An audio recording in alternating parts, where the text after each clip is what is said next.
Alexandre le Grand, l'un des personnages les plus légendaires de l'histoire, est né en 356 avant Jésus-Christ à Pella, l'ancienne capitale de la Macédoine. Fils du roi Philippe II de Macédoine et de la reine Olympias, il a été instruit par le philosophe Aristote, recevant une éducation qui combinait tactique militaire et philosophie. Alexandre a montré des signes précoces de génie militaire, impressionnant par ses compétences au combat. Il devint roi à l'âge de 20 ans, après l'assassinat de Philippe en 336 avant Jésus-Christ. Presque aussitôt, il entreprit d'achever la mission de son père, la conquête de l'Empire perse. En 334 avant Jésus-Christ, Alexandre se lança dans sa grande campagne contre la Perse. Il remporta des victoires importantes aux batailles du Granique, d'Issos et de Gaugamel.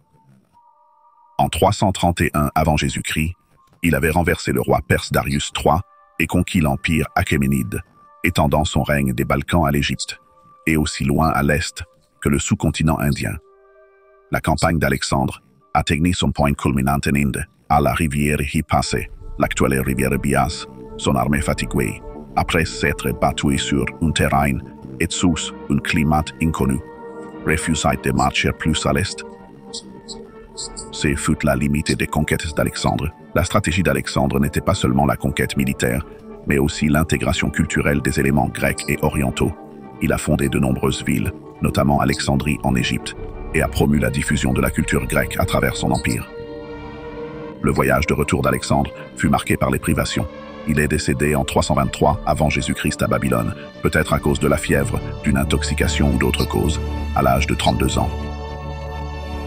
Sa mort prématurée a conduit à la fragmentation de son empire entre ses généraux, les diadoques, marquant le début de la période hellénistique.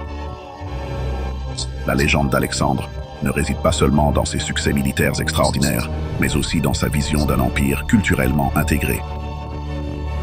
Son héritage a été célébré dans de nombreuses cultures et il a été un symbole durable de génie militaire et de conquête à travers l'histoire.